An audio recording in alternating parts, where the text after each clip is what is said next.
Hi, Simon Clark here. Let's talk about aliens. Aliens and UFO. Why not? So I have a book called This Will Blow Your Socks Off and This Will Blow Your Socks Off two book series so far. I also have one called Chasing the Unicorns. It's not really a book, only read the ebook. Don't bother buying the book.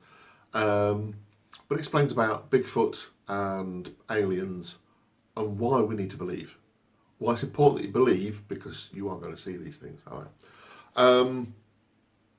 So recently, I'm filming this the 2nd of June 2019, and there's been so much in the news over the last couple of weeks on UFOs. We'll come on to aliens in a second. There's a guy who used to work for the defence sector, and he was heading up the department that was looking at aerial phenomena. The Navy put a lot of these reports in of things flying around the ships, some incredible speeds. Anyway, he quit because no one in the government was going to say anything about this, whereas he knows these things are real. There's things flying around the sky that we know, the Russians know, the Koreans know, the Chinese, no one on earth can make. If you read space.com, it says they are UFOs, but we're not saying they're aliens. I'm thinking, well, who built them? If they're not alien craft, built and designed and built on other worlds than ours, then they could be spacecraft with humans on board that have been retro built or built from plans or built from something that was not designed on our planet, so it's an alien technology. But then again, if they're flying around the way they're doing, how are they getting away from the gravity issue? If you do a sharp turn, if you watch aircraft in the sky, they'll do sort of gradual turns, and that's pulling several times gravity. Well, if you come and do a sharp 90-degree turn, the G-forces are incredible, and the human body can't take it. So you need some sort of an anti-gravity inside where you're at 0G and all these changes are happening and it doesn't affect you. So that's something else. So even if the craft that are flying around that these people are seeing are not alien craft, they're built with alien technology. They're not originally designed by us. They might be retro built by us, but they're not. So he was the first guy that came out with some announcements a few weeks ago, and that's Luis El Zodo. Sorry if I got the name wrong.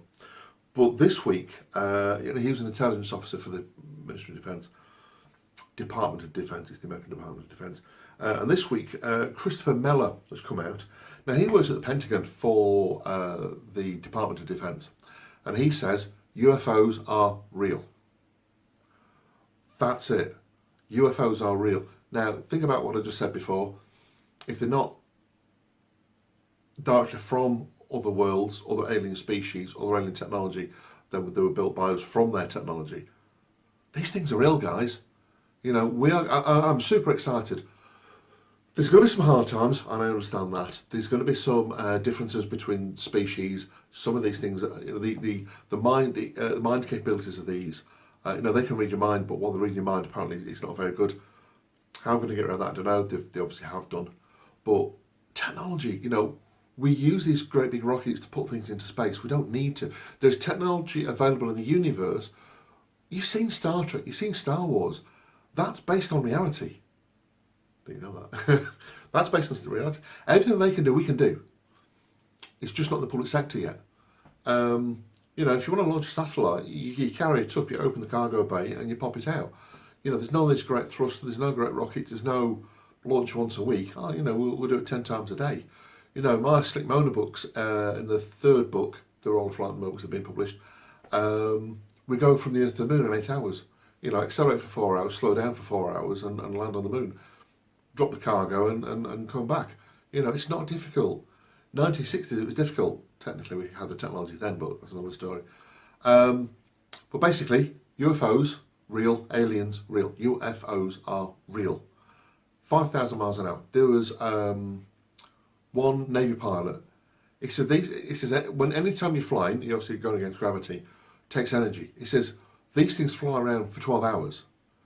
He says, they shouldn't last more than an hour. The size of these craft, the amount of fuel they have on board, thinking of normal sort of burning type fuel that we use, as opposed to element 115 or dark matter, things like that, then they shouldn't fly more than an hour.